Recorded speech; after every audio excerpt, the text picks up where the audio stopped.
ஆண்டவரும் இரட்சகருமாகிய இயேசு கிறிஸ்துவின் நாமத்தினால் உங்கள் எல்லாரையும் அன்போடு வாழ்த்தி வரவேற்கிறேன். இன்றைய நாளிலும் நாங்கள் தேவனுடைய செய்தியை கவனித்து பார்க்க போகிறோம்.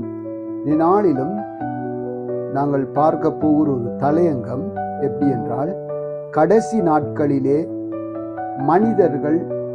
மனிதர்களுடைய சுபாவங்கள் எப்படி இருக்கும் என்று நாங்கள் பார்க்க போகிறோம். நாங்கள் வாசிக்க நீங்கள் கேளுங்கள். 2 தீமோத்தேயு 3ஆம் அதிகாரம் 1-5 வசனங்கள் மட்டும் நாங்கள் வாசிக்க கேட்போம். மேலும் கடைசி நாட்களில் கொடிய காலங்கள் வரும் என்று அறிவாயாக.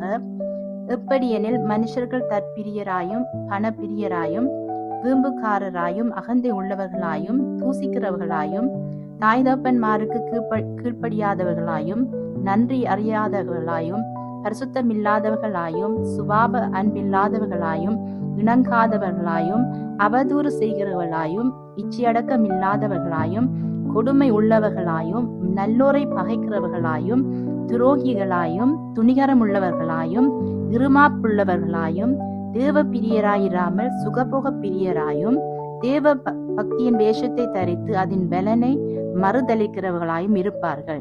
இப்படிப்பட்டவர்களை நீ விட்டு விலகு. ஆம், நாம் தொடர்ந்தும் இந்த காரியங்களை நாங்கள் பார்க்க போறோம்.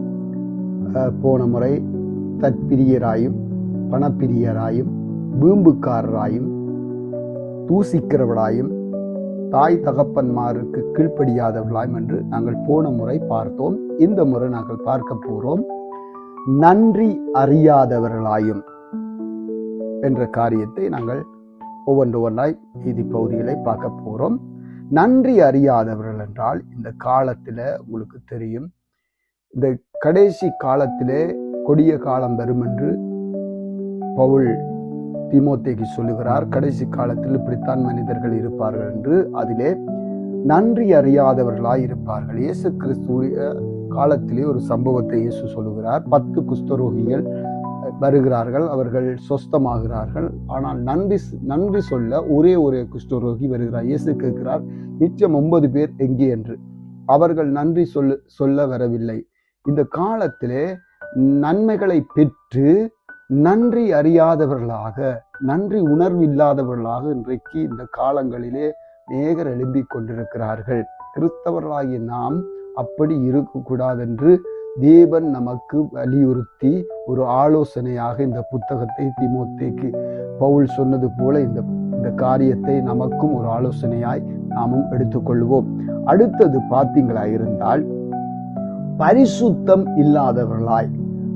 இந்த நாட்களிலே பரிசுத்தம் என்றால் பிரித்தெடுக்கப்படுதல், பிரித்தெடுக்கப்பட்டு வாழுதல், அதாவது தேவனுக்கென்று பிரித்தெடுக்கப்பட்டு வாழுதல். இந்த நாட்களிலே பார்த்தீங்களா இருந்தால், பிரித்தெடுக்கப்பட்ட மக்கள் கூட அங்கே உலகத்தோடு சேர்ந்து பாவத்தோடு கலந்து பாலும் தண்ணியும் கலப்பது போல கலந்து வாழுகிற ஒரு காரியத்தை பார்க்கிறோம். பாவமும் ஓகே, பரிசுத்தமும் ஓகே, அதுவும் ஓகே, இதுவும் ஓகே என்று ஒரு சேர்ந்து வாழுகிறது. இக்கரைக்கு அக்கறை பச்சைன்ற மாதிரி சேர்ந்து வாழுகிற ஒரு தன்மை. பரிசுத்தத்தை பற்றி பேசினவர்கள் கூட அதுவும் செய்யலாம் என்ற நிலைக்குள்ளே, அப்படி ஒரு காலகட்டத்துக்குள் இந்த காலங்கள், இந்த கொடிய காலமாய் இருக்கிறது. கடைசி நாட்களிலே நானும் நீங்களும் அதுக்கு எச்சரிக்கையாக தேவ வசனத்தை இறுக பிடித்து கொண்டு கடைசி மட்டும் சுடர்விடுகிறவளாய் எழும்பி பிரகாசிக்க வேணும். இதுக்கு இயேசு கிறிஸ்துவுக்காய் சாட்சியாக. அடுத்ததாவது பார்க்க போகிறோம் சுபாவ அன்பில்லாதவர்கள். சுபாவ அன்பில்லாதவர்கள் என்றால் என்ன என்று பார்த்தோமாக இருந்தால், இங்கே இயல்பான அன்புதான் சுபாவ அன்பு. இதுக்குள்ள, இந்த இயல்பான அன்புக்குள்ள தான் பெற்றோர் மேல காட்டுகிற அன்பு, உறவுகளோடு காட்டுகிற அன்பு, நண்பர்களோடு காட்டுகிற அன்பு, உறவுகள், பாச சகோதரங்கள், இப்படிப்பட்டவர்களுக்கு காட்டுகிற அன்புதான் அந்த சுபாவ அன்பு. இது மட்டும் இல்லை, அந்த அன்பு எப்படி இருக்கும் என்றால், எப்படிப்பட்டதா இருக்கும் என்றால், பதில் உதவிய சார்ந்து நிற்கும், பதிலுக்கு பதில் செய்வது போல. ஒரு வரப்பு, ஒரு வரையறைக்குள்ளால் அந்த அன்பு இருக்கும், வரையறைக்குள்ளால் அந்த அன்பு இருக்கும். அந்த அன்பு என்ன செய்யும் என்றால் மாறும். அது சூழ்நிலைகளை பார்த்து, உணர்வுகளை பார்த்து மாறும். இப்ப யாராவது பேசினா கொண்டு அது டக்குன்னு மாறிடும். அந்த அன்பு அந்த மாற்றங்களை கொண்டு வரும். அது அகாபே அன்பு மாதிரி இல்லை, தெய்வீக அன்பு மாதிரி இல்லை. அது சுயநலம் உள்ளது, அது ஒரு வரம்புக்குள்ளதான் இருக்கு. அந்த அன்புதான் சுபாவ அன்பு. அது மாறும். ஆனால் தேவ பிள்ளைகளுக்குள்ளே எப்படிப்பட்ட அன்பு இருக்க வேண்டும் என்றால், தெய்வீக அன்பு, அகாபே அன்பு இருக்க வேண்டும் என்று தேவன் விரும்புகிறார். அடுத்ததாவது நீங்கள் பார்த்தீங்களா இருந்தால், இணங்காதவர்கள். இந்த வசனத்தை நாங்கள் பார்த்தோமா இருந்தால், இணங்காதவர்கள் என்றால் கீழ்ப்படியாதவர்கள், உடன்படாதவர்கள், சமரசம் செய்ய மறுப்பவர்கள், வேத வசனத்தின்படி அதை பார்த்தால் தேவனுடைய கட்டளைக்கு கீழ்ப்படியாதவர்கள், அவர்கள்தான் இணங்காதவர்களாய் இருப்பார்கள். அடுத்தது பார்த்தீங்கன்னா அவதூறு செய்கிறவர்கள். நல்ல காரியங்களை என்ன செய்வார்கள்? தூட்டி திரிகிறவர்கள், அவதூறு செய்கிறவர்கள், பிழையாக கதைப்பவர்கள். இப்படிப்பட்டவர்கள் இந்த கடைசி நாட்களில சுபாவ அன்பு இல்லாதவர்கள், இணங்காதவர்கள், அவதூறு செய்கிறவர்கள். அடுத்தது நீங்க பார்த்தீங்களா, இச்சை அடக்கம் இல்லாதவர்களாய் இருப்பார்கள். இச்சை அடக்கம் இங்க ஆவியின் கனியில பார்த்தீங்களா என்றால், அதில கலாத்தியர் 5:23 இருக்குது, இச்சை அடக்கம் உள்ளவர்களாய் இருக்க வேண்டும் என்று.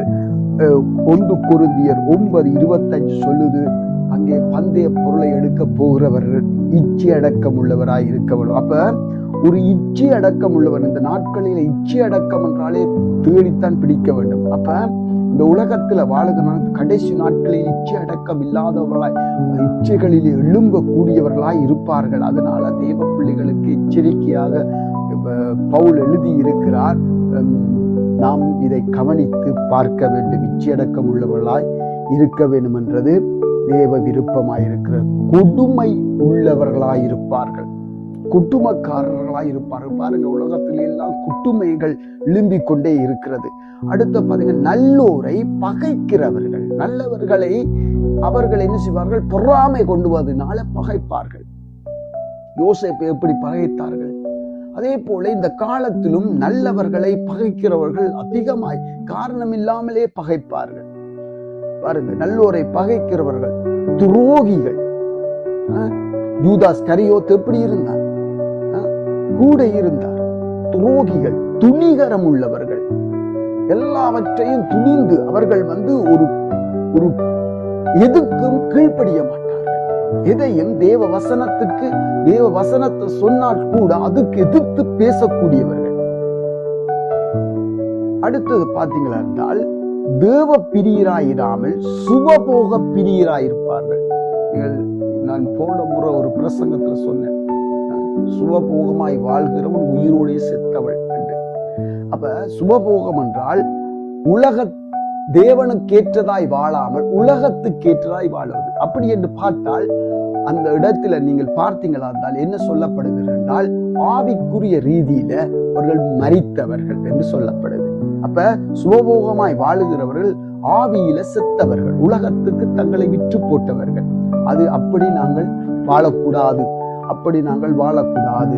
தேவ பக்தியின் வேஷத்தை தரித்து அதன் பலனை மறுதளிக்கிறவர்களாய் இருப்பார்கள்.